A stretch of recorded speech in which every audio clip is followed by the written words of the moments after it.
Hey, what's up, everybody? I've got a guest named Paul Kordon. He is a fabulous tech out of Washington, D.C. area. And I just wanted to introduce you guys to him. And if you haven't been on Facebook or some of the forums or anything like that, you'll be definitely impressed about his work. And I just thought he was a fascinating tech. He's definitely a super high powered retail tech that actually does some crazy work.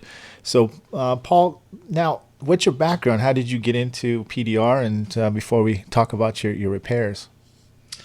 To be honest with you, I got in 1999. I had a friend who was working for the company I'm with now, Dent Masters, and I was newly married, as you can probably imagine the motivation that comes with that. And he said, "Hey, I think you might like this." And I was kind of in a position where I was looking for a career, and I went, "That kind of sounds like it could fit me well." So got on board and did at the time we did about 4 months of training in house with the guys in the company, and kind of got on the road and just started pounding the pavement hard, you know. And did the mobile tech thing for a while, and eventually, kind of worked into name got around there in the retail market and then in the body shop market as well. And just kind of built on that from there, and that's leaves me where I am today, which is basically a full-time retail tech in the Tyson's Corner area, which is a suburb of Washington D.C. And just man, loving hanging out in the shop, meeting new customers every day, and getting to work on all kinds of stuff. Especially as a lot of the retail guys know, especially the guys in the retail shops will know, having a shop really kind of allows you to take some time, set things up differently or maybe a little bit more easily than you'd be able to on a lot, and experiment and kind of see. I consider myself a guy who's exploring the outer limits of what PDR can do, and that's actually a lot of fun for me. And it's really rewarding as well, not just financially, but just to kind of see what can we do with this thing called PDR. Yeah. And I really appreciate your comments. I consider myself a good tech. I don't think I'm the best tech out there. There's always somebody that's going to best you, but it's really fun to do for me. So it's definitely a lot about the reward that comes along with getting to see and encourage guys in the PDR market in the industry with what kinds of repairs we can pull off. And continually impress the body shops and the dealerships and our customers. It's pretty fun, man. I mean, right now, I wouldn't even call it paintless PDR. It's more like PCR. It's paintless Mm, collision repair.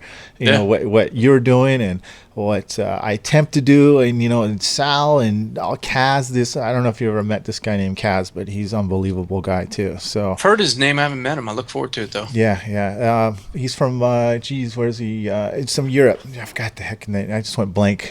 Lithuania. So Oh, okay. anyhow, Right on. but it's the pushing the boundaries and stuff. Now, what makes you tick though? I mean, like what gives you that?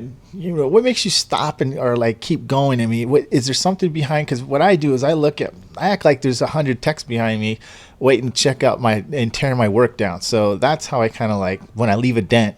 How would the other techs judge my work? So that's what Right. the conscience I have. So I mean, what makes you tick? You know, probably a couple of things. One of the major ones would be exactly what you just described. I'm always thinking that there's another tech out there who's going to be willing to do what I do, which is go into a place and say, "Hey, listen, if you got something that your tech can't do or won't do, call me up and give me a shot. Let me see what I can do." And I'm a pretty competitive person in that way. Where man, you give me something and you tell me, "Oh, I don't know if this is fixable." Well, you just threw the gauntlet down, and I'm gonna figure out how to get through it, no Yeah, matter what. yeah, So that's a major factor. Some of the comments I've made on Facebook with some of the posts are, guys are like, man, why would you push yourself? Why would you try to, fix something like that? Why would you spend 4 or 5 hours on a dent?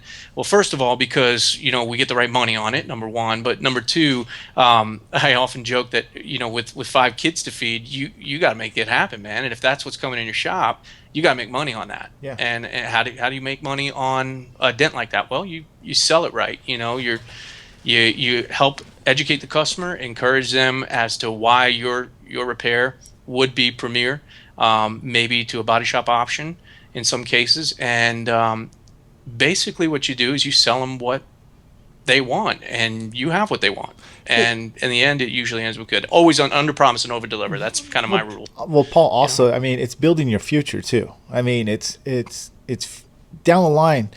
It's going to come down to who's one of the best techs down the line, who's going to stay in the game. It's not just about, why would you do that even though you can. And see, as long as there's room to cherry pick, okay, that's fine. That's what you want to do. But Yeah, you're right. Anything that comes across your path, it's like not leaving money on the table. Is that correct? Is that the way you're thinking? that's absolutely how I'm thinking.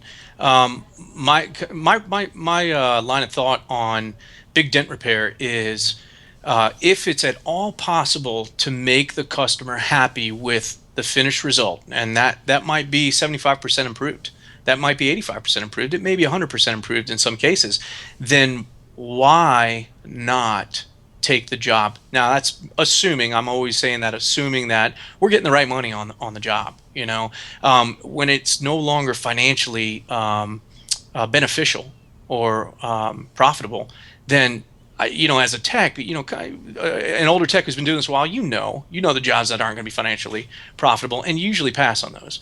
It's got to make financial sense. So, because we're in the game for the money, for the most part. Not that we're just money grubbing guys. That's all we care about. But I believe we do care about the industry, but it's got to make financial sense. So if it's not making financial sense for you in your market, in your scenario, then you're absolutely right. Pass on that thing. Encourage them to go to a body shop. But I don't want to pass on stuff that I think the next guy is going to say, I can do that. And by the way, it's going to be this money, and it's going to be great money. Yep. I can't live with that. Yeah, I'm the same way. And also the thing too, Paul. It's look, like I saw you do that BMW. Man, I was gung ho that day. I was like, all right, man, I hope I get a nasty one, man, because it's my turn. Let me go out there. It's the Right. motivation, though. You see what I'm Yeah. saying? And people ask me, some of my friend texts here and saying, yeah, why do you do those dents, Mike?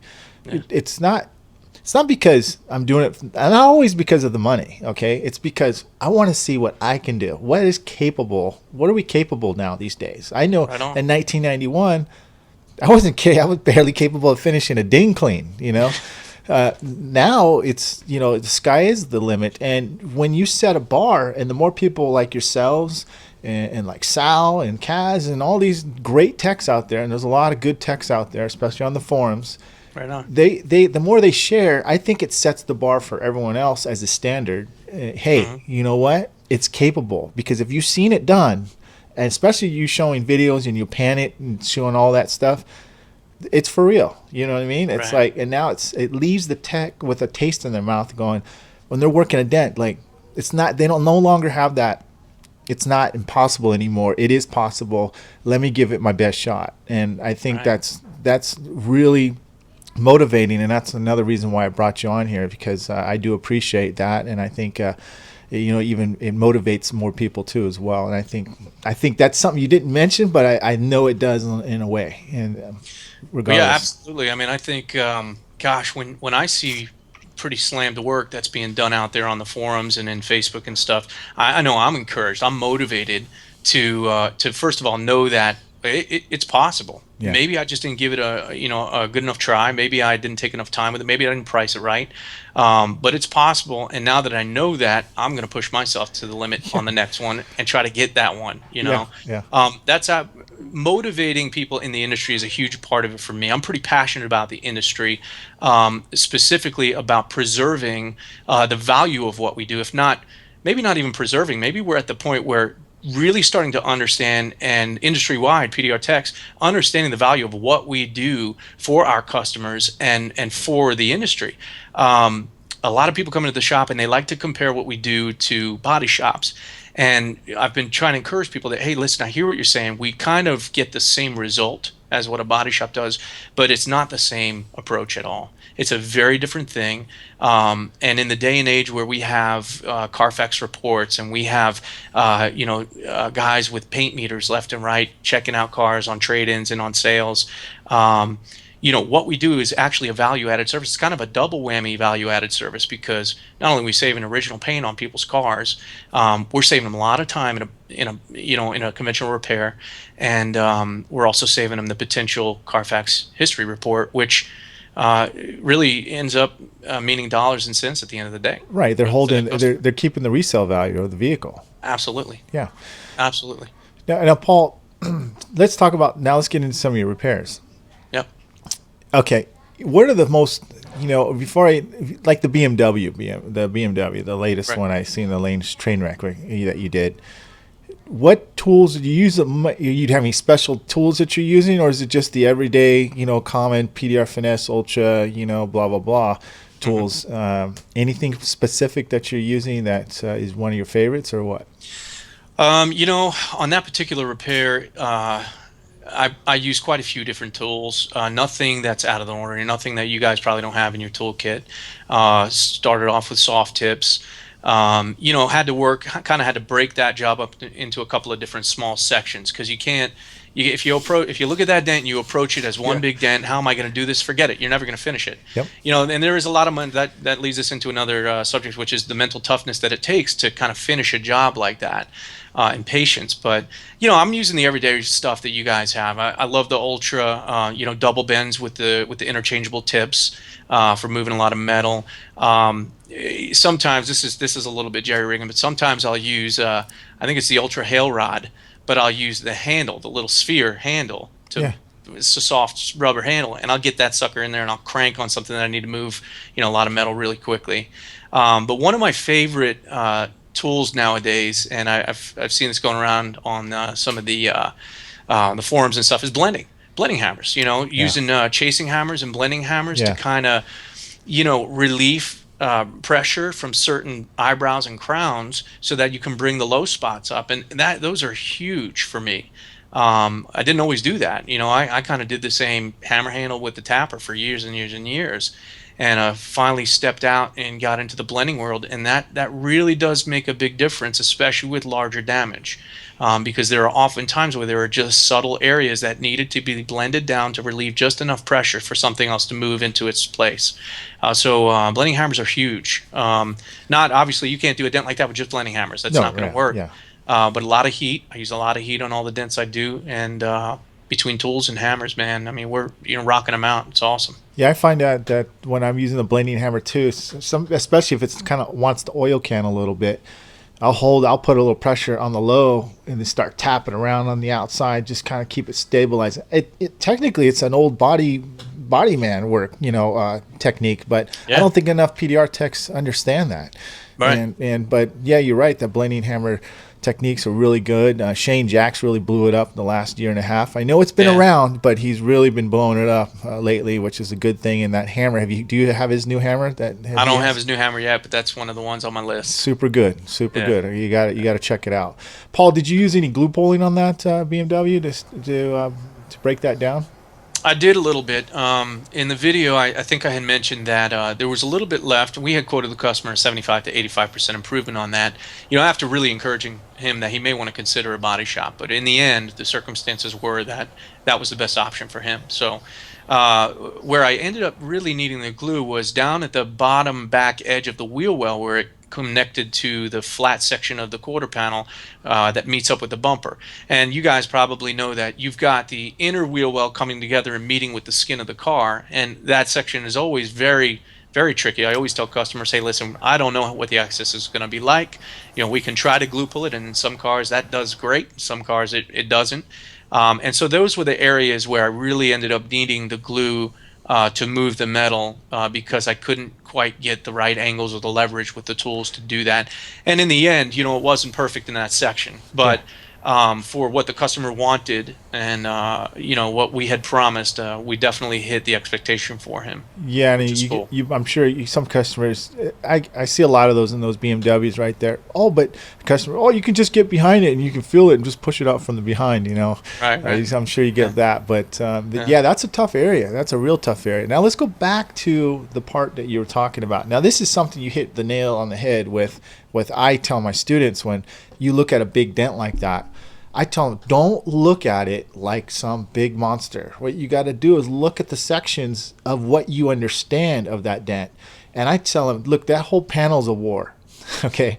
You've got to break it down into small battles, and you got to win one battle at a time so you can continue, and it starts coming together like a puzzle.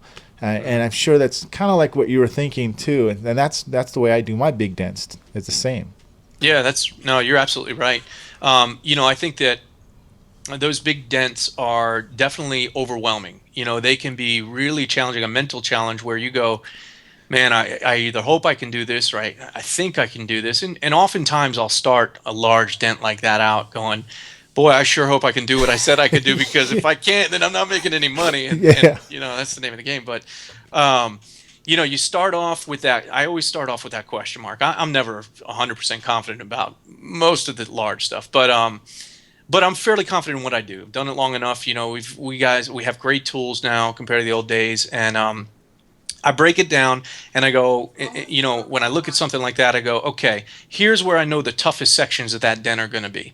And I also look at it and I go, here's where I know sections of that dent that I need to work on first, because they're going to relieve pressure in other areas to be able to move it. And so it's a little bit of a puzzle piece. I'd imagine if you talk to Sal or Kaz or any of these other guys that do big stuff, they're probably looking at it in a similar fashion, because it's a strange concept. But sometimes I look at it and I go, not only does metal move back out to its shape, but sometimes metal will move across a panel. Okay, you can actually kind of manipulate where the metal's going to go. Yeah. And that's where blending comes in really handy.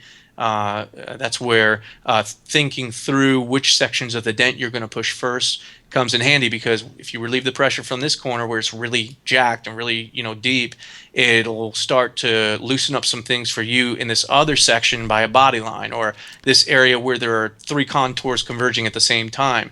So I give a little thought. I try to give a little thought to how am I going to approach this, but you certainly have to break it up into sections. And the BMW was one. Sorry, that's my phone buzzing there. No, it's okay. The BMW was one where, if you guys look at that pretty carefully, that back section by the taillight was hit pretty hard. So I knew that was one area. You have the section down by the wheel well. That was going to be another area.